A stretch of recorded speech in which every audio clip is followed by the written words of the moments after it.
నమస్తే అండి, నేను రజాక్.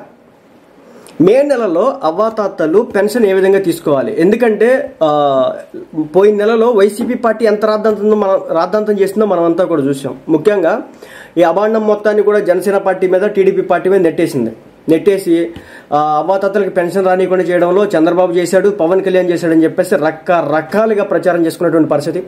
వాలంటీర్స్ని వాడొద్దన్న కారణంగా ఈ చంద్రబాబు నాయుడు అంతా చేసాడు, అవ్వాతాతలకు పెన్షన్లు రావు అని చెప్పేసి ప్రచారం చేసినటువంటి పరిస్థితి. అయితే ఇప్పుడు ఏంటంటే ఈ నెలలో అలాంటి తలపోటు లేదనమాట. డైరెక్ట్గా బ్యాంక్ అకౌంట్కి వేస్తారు ఈ ఎలక్షన్ వరకు. దానికి సంబంధించి ఒక నోటిఫికేషన్ వచ్చింది. ఆంధ్రప్రదేశ్లోని పింఛన్దారులకు ఏపీ ప్రభుత్వం గుడ్ న్యూస్ చెప్పింది. మే నెల పింఛన్ పంపిణీకి సంబంధించిన ప్రభుత్వ కీలక ప్రకటన చేసింది. పెన్షన్ కోసం లబ్ధిదారులు ఏప్రిల్ నెల మాదిరిగా మే నెలలో కూడా సచివాలయాల చుట్టూ తిరగాల్సిన పని లేకుండా పింఛన్ మొత్తాన్ని నేరుగా లబ్ధిదారుల ఖాతాలో జమ చేయబోతున్నారు. ఈ మేరకు ప్రభుత్వం నిర్ణయం తీసుకుంది. వైఎస్ఆర్ పెన్షన్ కానుక పంపిణీపై జిల్లా కలెక్టర్లతో పంచాయతీరాజ్ శాఖ ముఖ్య కార్యదర్శి వీడియో కాన్ఫరెన్స్ నిర్వహించారు. ఈ సమావేశంలోనే పింఛన్లు బ్యాంకు ఖాతాల్లో జమ చేయాలని అధికారులకు ఆదేశించారు. బ్యాంక్ అకౌంట్ లేని వారికి, దివ్యాంగులకు ఇంటి వద్దే పెన్షన్ సొమ్ము అందించాలన్నారు. ప్రతి నెల ఏపీ వ్యాప్తంగా సుమారు 66 లక్షల మంది వైఎస్ఆర్ ఆసరా కింద పెన్షన్లు తీసుకుంటున్నారు. వీరిలో సుమారు 48,92,000 మందికి బ్యాంకు ఖాతాలు ఉన్నాయి. దాంతో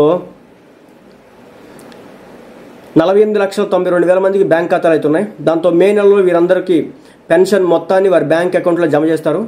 బ్యాంక్ అకౌంట్లు లేని వారికి, దివ్యాంగులకు 1 నుంచి 5వ తారీఖు లోపు సచివాలయాల్లో లేదంటే ఇంటికి వచ్చి మరీ పెన్షన్ ఇవ్వడానికి అయితే అవకాశం అయితే ఉంటుంది. సో ఇదనమాట.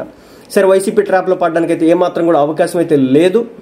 మీ బ్యాంక్ అకౌంట్స్లో డబ్బులు పడతాయి ఈ ఒక్క నెలకి. ఇంకొక మాట కూడా చెప్తా, జూన్ నెలలో కూటమి ప్రభుత్వం అధికారంలోకి వస్తాయి, అంటే జనసేన పార్టీ, టీడీపీ, బీజేపీ కూటమి అధికారంలోకి వస్తే కనుక ఈ 3 నెలల డబ్బులు కలిపి ఒక్కొక్క 1,000 రూపాయల చొప్పున పెంచుకుంటూ ఈ 3 నెలలకు కూడా, అంటే ఏప్రిల్, మే, జూన్ ఈ 3 నెలల డబ్బులు కలిపి జూలై నెలలో 7,000 రూపాయలు, అంటే అప్పటి నుంచి 4,000 రూపాయలు పెన్షన్ కాకపోతుంది.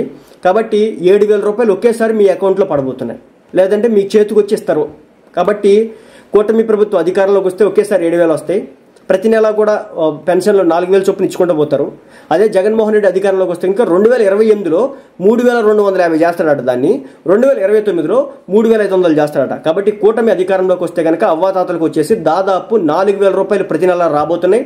అదేవిధంగా ఈ 3 నెలల్లో ఏదైతే ఏప్రిల్, మే, జూన్ ఈ 3 నెలలకు గాను కూడా 3,000 రూపాయలు ఇచ్చి ఆ నెల జూలై నెలలో 4,000 రూపాయలు, మొత్తం 7,000 రూపాయలు మీకు ఇవ్వబోతున్నారు కూటమి ప్రభుత్వం. కాబట్టి ఓటు ఎవరికి వేయాలో మీరే నిశ్చయించుకోండి అవ్వాతాతలు.